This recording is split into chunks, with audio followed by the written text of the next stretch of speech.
Hi అండి, నమస్తే. అన్నదాన మహిమ ఈ కథ విందాం. పూర్వం ఒక బ్రాహ్మణుడు ఉండేవాడు. వేళ కాని వేళ తన ఇంటికి ఎవ్వరు వచ్చినా వాళ్లను తను ఎరుగకపోయినా సరే ఆదరించి భోజనం పెట్టేవాడు. ఒకవేళ ఇంటికి ఎవ్వరూ రాకపోతే వీధి వెంట పోయే వాళ్ళని పిలిచి అన్నం పెట్టేవాడు. ఇలాగా చాలా కాలం జరిగాక ఒకనాడు ఆయనకు అన్నదానం వల్ల వచ్చే పుణ్యం ఎలాంటిదో తెలుసుకోవాలి అని బుద్ధి పుట్టింది. ఎవరిని అడిగినా చెప్పలేకపోయారు.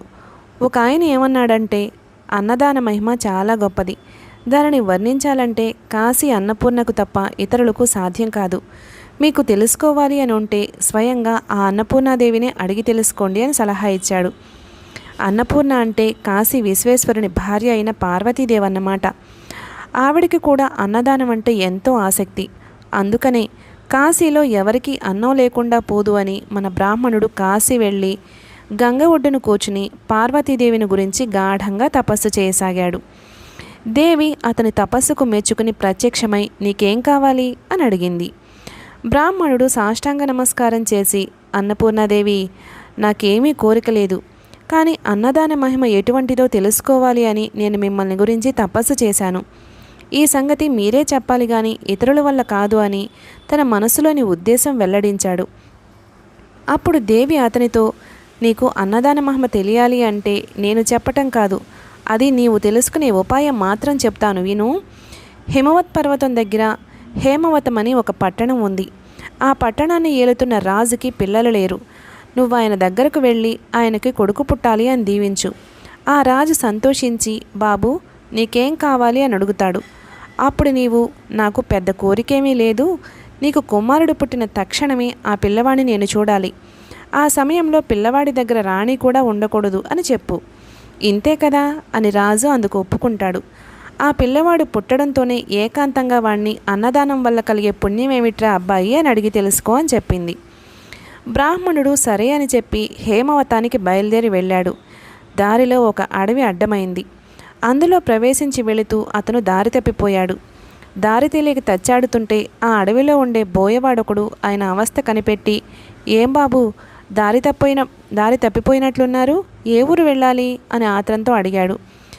హేమవత పర్వతం దగ్గరికి పోవాలి అన్నాడు బ్రాహ్మడు.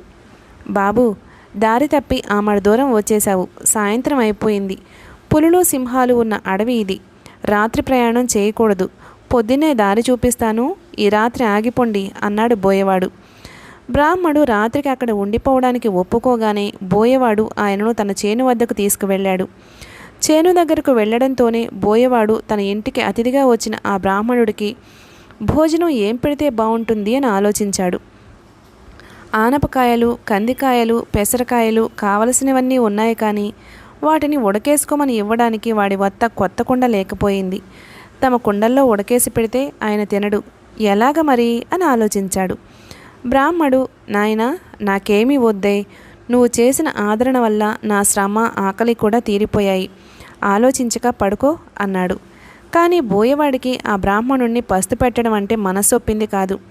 అంచేత ఇంత చారపప్పు పుట్టతేనే తెచ్చి ఇచ్చి వాటితో ఆకలి తీర్చుకోమన్నాడు. బ్రాహ్మణుడు అవి తీసుకుని అంగోస్త్రం పరుచుకుని కింద పడుకోబోతుంటే బోయవాడు, అయ్యో కింద పడుకోబోకండి, పులులొస్తాయి అని చెప్పి ఆయనని చేలో ఎత్తుగా ఉన్న మంచం మీద పడుకోబెట్టి తాను కింద ఉండి విల్లు అమ్ములు పుచ్చుకుని మృగాలేవి రాకుండా రాత్రంతా బ్రాహ్మణుడికి కాపలా కాశాడు. బోయవాడు అలా నిద్రపోకుండా రాత్రంతా కాపలా కాశాడు. కానీ తెల్లవారుజామున నిద్ర ఆగక ఒక కునుకు తీశాడు. అంతలో ఎక్కడి నుండో ఓ పులొచ్చి పాపం ఆ బోయవాడి మీద పడి చంపేసింది. బ్రాహ్మణుడు నిద్రలేచి జరిగిందంతా తెలుసుకుని తన మూలన ఆ బోయవాడు పులివాత పడ్డాడు అని ఎంతో విచారించాడు. బోయవాని భార్య బ్రాహ్మణునితో, స్వామి నా రాత ఇలా ఉండగా ఎవరు తప్పించగలరు, మీరు విచారించకండి, మీకు హేమవతానికి దారి చూపిస్తాను నడవండి అని ఆయనను తీసుకువెళ్ళి దారి చూపెట్టి వెనక్కి తిరిగి వచ్చి భర్తతో పాటు సహగమనం చేసింది. ఆ బ్రాహ్మణుడు బోయదంపతుల మంచితనాన్ని తలుచుకుంటూ హేమవతాన్ని చేరుకున్నాడు. అక్కడ రాజును చూసి పార్వతీదేవి చెప్పినట్లుగా దీవించాడు. పుట్టినప్పుడు మీ పిల్లవాడిని ఏకాంతంగా చూడటానికి అనుమతి ఇవ్వాలి అని కోరగా రాజు అందుకు ఒప్పుకున్నాడు. రాజుగారి భార్య 9 నెలలు మోసి చందమామ లాంటి పిల్లవాడిని కంది. బ్రాహ్మణుడు ఎవ్వరూ లేకుండా చూసి ఆ పిల్లవాడిని అన్నదానం వల్ల కలిగే ఫలం ఏమిటో చెప్పు అని అడిగాడు. అప్పుడే పుట్టిన శిశువైనప్పటికీ పెద్దవాడికి మళ్ళీ ఆ పిల్లవాడు బ్రాహ్మణుడితో ఇలా అన్నాడు.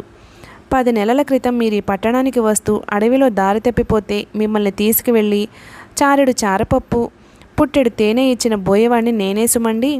ఈ మాత్రపు దానానికే ఈ రాజుగారికి కుమారుణ్ణై పుట్టి రాజ్యం ఏలబోతున్నాను.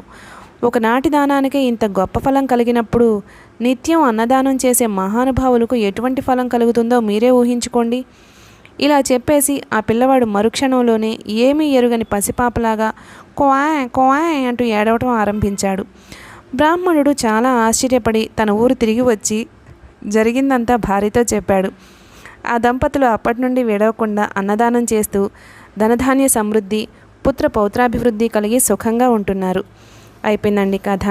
ఈ కథ 1949 ఆగస్టు నెల చందమామ మాసపత్రికలో ప్రచురించబడింది. మన ఛానల్ని సబ్స్క్రైబ్ చేసుకోవడం మర్చిపోకండి. Thank you.